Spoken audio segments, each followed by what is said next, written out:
34. Vivienne Lowe had never once in her life been told what to do.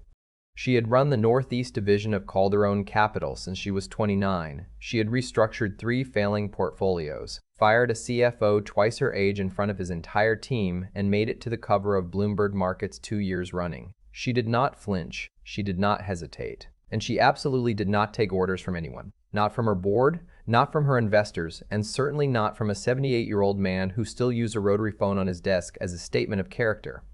Except that 78-year-old man was her grandfather, Edmund Lowe, and he was dying. The call came on a Tuesday, which felt wrong somehow. News like that should have arrived on a Monday, when the world was already bracing for something difficult. Instead, it was a Tuesday afternoon in October, and Vivienne was mid-sentence in a conference call with clients in Singapore when her assistant slid a handwritten note across the glass table. Grandfather, hospital, now. She finished her sentence. Then she ended the call. She drove to Mount Sinai in 17 minutes, which should have taken 30. Edmund was sitting up in the hospital bed when she arrived, wearing his own pajamas because he had refused to put on a gown, and he looked smaller than she remembered. Not weak. Edmund Lowe was never weak, but compressed, like all the force of him had been pulled inward and concentrated behind his eyes. "You look terrible," Vivienne said, because that was how they spoke to each other. "You look like you haven't slept," he replied. "Sit down." She sat. He told her about the diagnosis. Something in his lungs, aggressive, no good options left, 6 months if he was fortunate. He said it the way he said everything, plainly, without ornament, as if the facts were simply facts and crying about them would be a waste of both their time. Vivienne listened. She did not cry. She pressed her thumbnail into her palm underneath the table and held herself very still. Then he told her about the condition. "The board won't keep you," Edmund said. "Not without a second voice behind you. You know how they are. They've been looking for a reason to bring in someone external since the Morrison acquisition." He paused to cough, twice, controlled. "I've arranged something." "Arranged what?" "There's a man. His name is Brett Callahan. He's a general contractor. Has a daughter, 8 years old. His wife passed 3 years ago." Vivienne stared at him. "I don't understand what you're telling me." "I'm telling you I've amended the succession clause. Control of your shares. The voting shares, not just the dividends, transfers to you unconditionally only if you're married within 60 days of my death. Otherwise, they go into a trust managed by the board for 5 years. He met her eyes without apology. "I need you protected, Vivienne. This is how I know how to do it." She stood up so fast, her chair scraped the floor. "You don't get to do this," she said. Her voice was quiet, which was worse than if she'd shouted. "I have run that company for 5 years. I have given everything." "I know what you've given." His voice was softer now. "That's exactly why I'm doing it." She left the hospital without saying goodbye. She sat in her car in the parking garage for 11 minutes, her hands flat on her steering wheel, staring at nothing. Then she drove back to the office and worked until 2 in the morning because that was the only thing she knew how to do with feelings she couldn't use. She met Brett Callahan 8 days later in the lobby of a restaurant her grandfather had chosen, at a dinner she had agreed to attend only because her lawyer had spent 40 minutes explaining exactly how catastrophic the alternative would be. He was already there when she arrived, which surprised her. She had expected to make him wait. It was her grandfather's arrangement, not hers, and some small petty part of her had wanted to walk in 5 minutes late just to establish the dynamic. But Brett Callahan was standing near the host stand in a dark blue jacket that fit him well but had clearly been bought for occasions like this rather than lived in, and he was looking at his phone with the expression of a man who was trying not to look nervous and mostly failing. He was taller than she'd expected. Dark hair, a little longer than corporate, his hands, when he shook hers, were the hands of someone who worked with him. There was a faint scar along his left thumb, and his grip was careful, deliberate. "Vivienne Lowe," she said. "Brett Callahan," he said. "I know who you are. I looked you up." "So did I." They sat.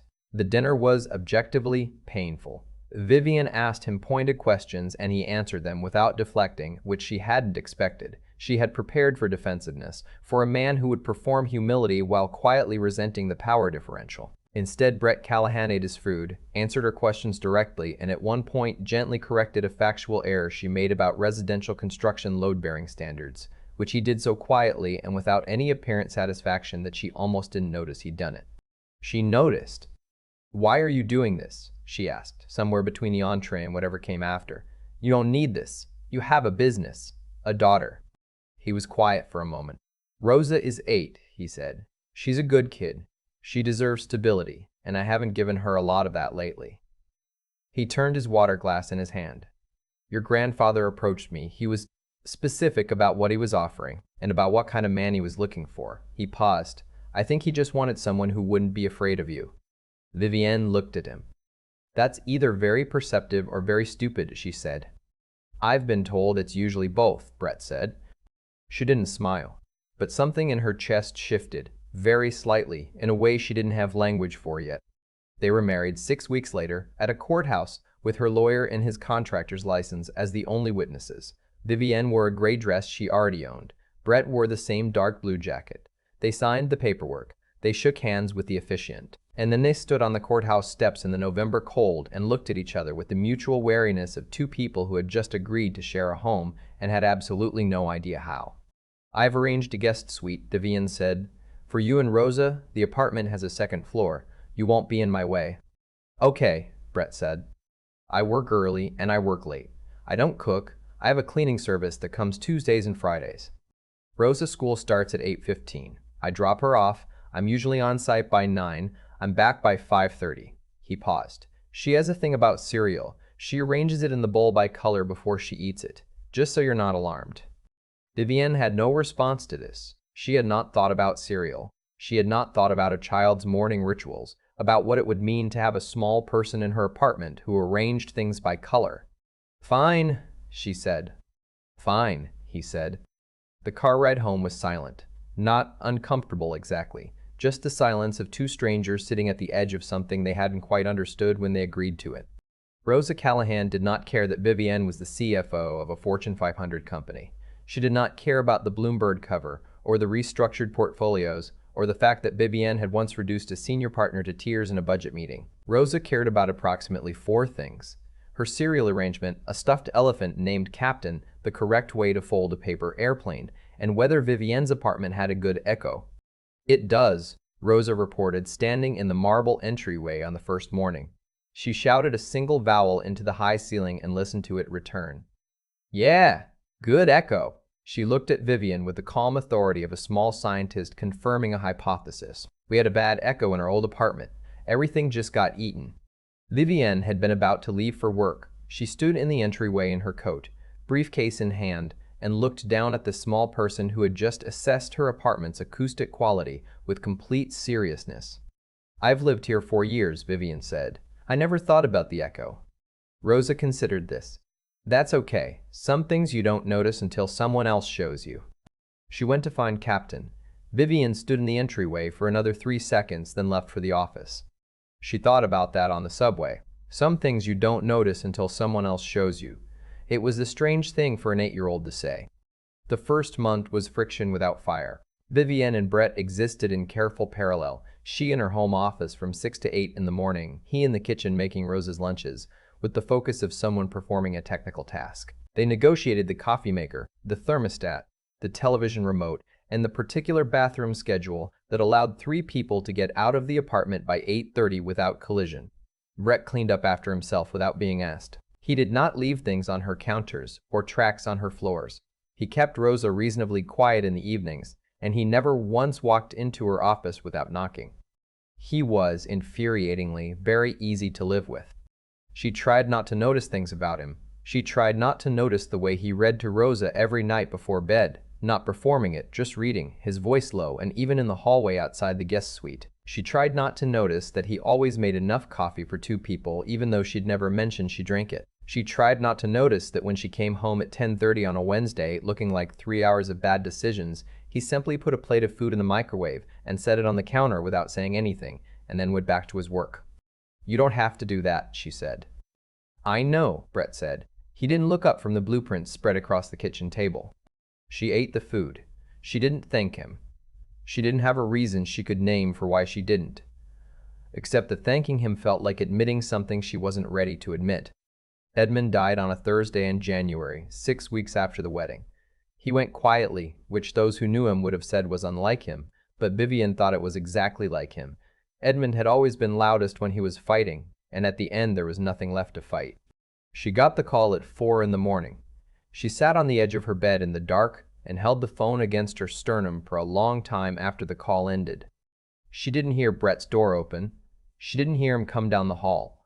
But she heard him sit down on the armchair across from her, the soft sound of it, and then nothing, just his presence in the dark room. Not demanding anything, not offering platitudes, just there. "He set this whole thing up," Vivienne said eventually, to the dark. "He thought he was protecting me. He probably was." She stopped. "I hated every minute of it, and I still can't make myself be angry at him now that he's gone." "That sounds about right," Brett said quietly. She pressed her palms against her eyes. "I don't know how to grieve someone I'm also furious at." "Yeah," he said. "It's terrible. There's no trick to it. You just have to hold both things at the same time and eventually they get lighter." She lowered her hands, looked at him across the dark room, his face in the faint light from the window, tired still, watching her with an expression that had no agenda in it. "You know that from experience," she said. It wasn't a question. "Yeah," he said. She didn't ask him to explain. He didn't offer to. They sat in the dark together for another hour, not speaking much, until the room began to lighten with the kind of gray that meant morning was coming, whether you wanted it to or not. The board meeting was 3 days after the funeral. Vivienne had known it was coming. She had prepared for it the way she prepared for everything, thoroughly, without sentimentality, with every document organized and every counter-argument anticipated. She walked into the Calderon Capital boardroom at 9 in the morning in a charcoal suit that cost more than most people's monthly rent, and she sat at the head of the table. And she looked at the 7 men arranged along the sides with the calm of someone who had already decided this meeting was over before it started. Howard Strick spoke first because Howard Strick always spoke first. He was 63 and had been trying to unseat Vivienne for 2 years, quietly, through channels, with the particular patience of a man who believed time was on his side. "Given the circumstances," Howard said, "the board feels this is an appropriate moment to revisit the question of leadership continuity. Edmund's vision was always." "Edmund's vision," Vivienne said, "is documented in 23 years of board minutes and 2 decades of market performance. I know his vision better than anyone in this room." She opened the folder in front of her. "But I assume you mean the succession clause." Howard shifted. "The marriage was somewhat sudden. There are questions about the nature of." "The marriage is legal, witnessed and registered. I have the documentation." She slid copies down the table. "I also have the Q4 projections, the revised portfolio strategy, and the proposal for the Mercer acquisition, which, if you read it, you'll find increases our holdings by roughly 22% over 18 months. She looked at Howard directly. "If the board would like to spend this morning discussing my marital status, that is a choice you're welcome to make. But I'd suggest we use the time to talk about the 11-point growth plan I've prepared. You can decide which conversation is more valuable to Calderon's shareholders." The room was silent. Howard looked at his copy. Then he picked it up and began to read. She didn't tell Brett about the board meeting. She came home that evening to find him sitting at the kitchen table helping Rosa with what appeared to be a science project involving a model of the solar system made from painted styrofoam balls, and she stopped in the doorway and watched them for a moment before either of them noticed her. Rosa was arguing that Jupiter needed to be bigger. Brett was maintaining, with great seriousness, that he had the diameter ratio right. Rosa produced a library book as evidence. Brett examined it, conceded that Jupiter did in fact need to be bigger, and began repainting the ball without a word of protest. "You were wrong," Rosa said in the tone of a person recording it for posterity. "I was wrong," Brett agreed. "That happens sometimes." "It really does." Rosa noticed Vivienne in the doorway. "We're making the solar system. Jupiter is bigger than Brett thought." "I can see that," Vivienne said. "Do you want to do Saturn? It has rings. Brett's not good at rings." Brett looked up. He caught Vivienne's eye, and there was something in his expression, a slight lift at the corner of his mouth, an acknowledgement of the absurdity and ordinariness of the moment that hid her somewhere she hadn't expected. "Sure," Vivienne said. She set down her briefcase. She sat down at the table. Brett slid the gold pane across to her without ceremony, and she picked up a brush. And the 3 of them sat together under the kitchen light making Saturn's rings, while Rosa narrated the comparative sizes of planetary bodies with the conviction of a scientist who had never once in her life doubted her own research. She found out by accident. It was a Friday evening in February, 3 months into the marriage, and she had come home early, rare enough that Brett looked faintly alarmed when she walked in before 6. Rosa was at a birthday party. The apartment was quiet. Vivienne's laptop had died at the office, and she'd taken the spare from the home desk, and when she opened it, the browser was already up. Brett's browser. A tab still open. And she wasn't trying to look, she truly wasn't. But the name on the screen stopped her cold. Hartwell Callahan Private Holdings. Assets under management, $4.2 billion. She sat down slowly. She stared at the screen. She read the page carefully once, then again. A private equity firm, established 14 years ago under a holding structure that had been deliberately engineered for opacity. The managing partner listed was a Wesley Hartwell, but the ownership structure, visible here only because she was looking at an internal account dashboard, listed B. Callahan as principal with controlling interest. $4.2 billion. She sat with that information for a long time. She thought about the dark blue jacket bought for special occasions. She thought about the blueprints on the kitchen table. She thought about the way he'd handled the board meeting she hadn't told him about. And then she thought, had he known about all of it? She closed the laptop. She went to the window and stood looking out at the city for a while, the way she sometimes did when she needed to think without any inputs. When Brett came home 40 minutes later, she was sitting in the living room with her hands in her lap. He knew, the moment he saw her, she could see it in the way he stopped. The laptop, she said, it wasn't a question. He set his keys on the entry table. He didn't deflect. He sat down in the chair across from her, the same chair from the night Edmund died, and he looked at her straight. Yes, he said. Hartwell Callahan is mine. Wesley Hartwell is my COO. He runs the public face of it. A pause. The contractor work is real. I built the business from the ground up. Started doing residential projects when I was 22. I never stopped. I'm good at it and I like it. You're worth $4 billion, Vivienne said. And you let me. She stopped. She recalibrated. You let my grandfather arrange a marriage on the premise that I was the financially powerful one and you were the charity case, Brett said quietly. That's the word he used. Something cold moved through her. He knew. He knew. He came to me 8 months ago. He'd done research, more than I expected, frankly. Brett leaned forward, elbows on knees. He said he needed someone who wouldn't be intimidated by you, someone who would stand next to you without needing anything from you, someone who already had enough. He paused. And someone Rosa could have a stable life with. He was very specific about Rosa. Vivienne looked at him for a long time. She felt the shape of all of it rearranging in her chest, the anger that wanted to be the main thing, the grief underneath it, and below that, something else, something that had been growing slowly in the spaces between the coffee and the blueprints and Saturn's rings. Why didn't you tell me? She asked. Because you would have left, he said simply, or you would have treated it as a business merger and made us both miserable trying to manage the equity. He met her eyes. I wanted you to meet me, not my balance sheet. The room was very quiet. That was presumptuous, she said. Yeah, he said. I know. You should have told me. I should have, he agreed. I'm sorry, I mean that. She stood. She went to the window again.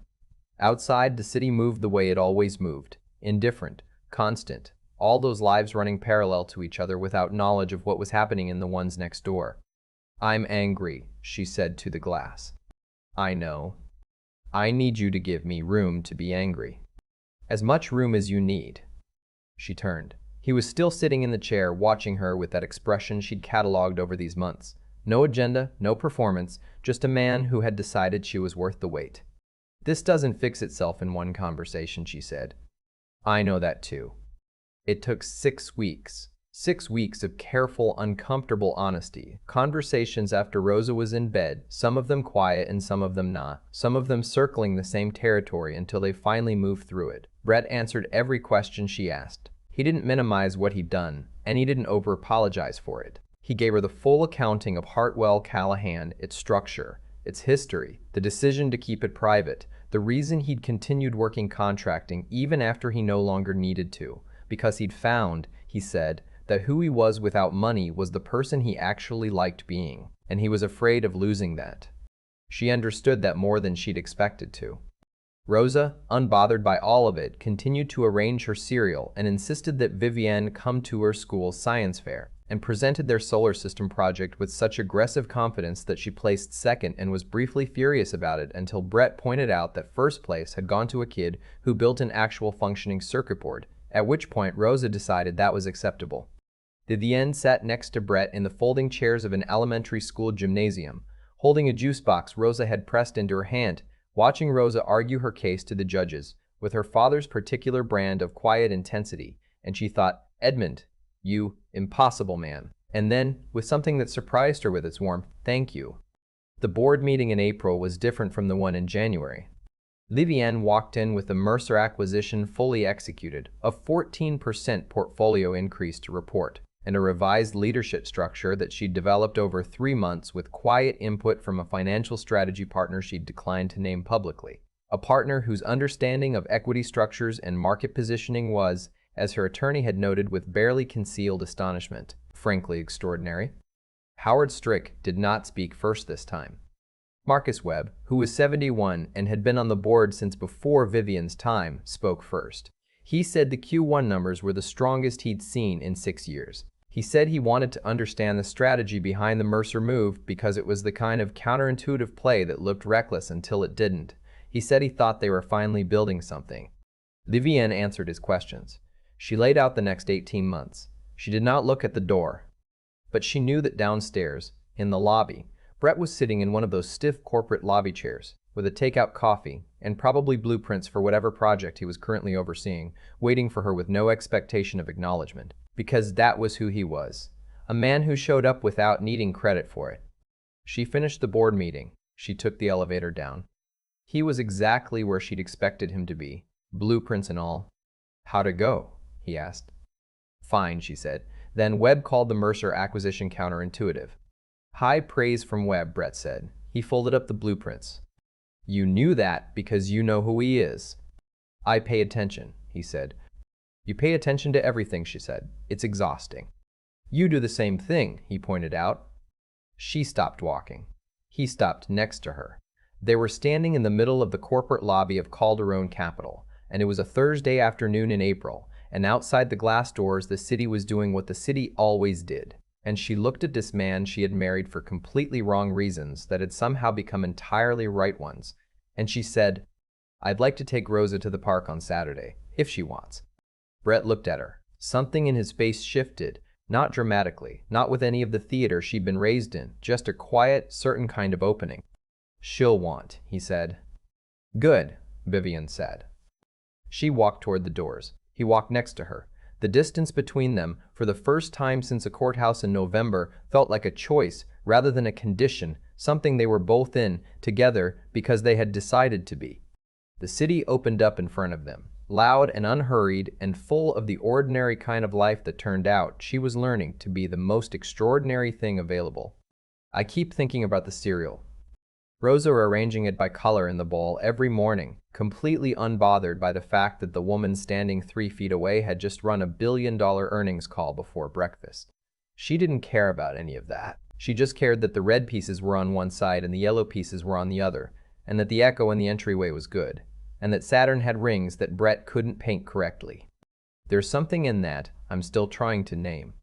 Vivienne spent years building a life that looked impenetrable from the outside. She had the title, the corner office, the Bloomberg cover. She had made herself so competent, so controlled, that she assumed competent, so control were the same thing as being protected. And then Edmund, impossible, infuriating Edmund, arranged a marriage she didn't ask for with a man she had every reason to dismiss, and it turned out the thing she needed most was something no portfolio strategy could manufacture. Someone who already had enough, who showed up anyway, who didn't need anything from her. That's the part that gets me. Brett could have walked away from the whole arrangement. He didn't need the access, didn't need the connection, didn't need Vivienne Lowe's name attached to anything he was building. He came because Edmund asked him to, yes, but he stayed, I think, because he decided she was worth the patience.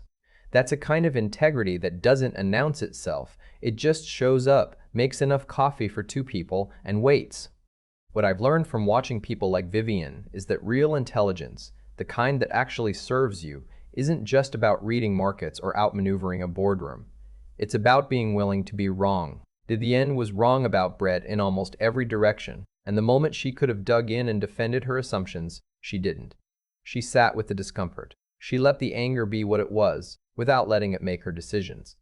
That takes something more than smarts. That takes a kind of honest reckoning with yourself that most people spend their whole lives avoiding.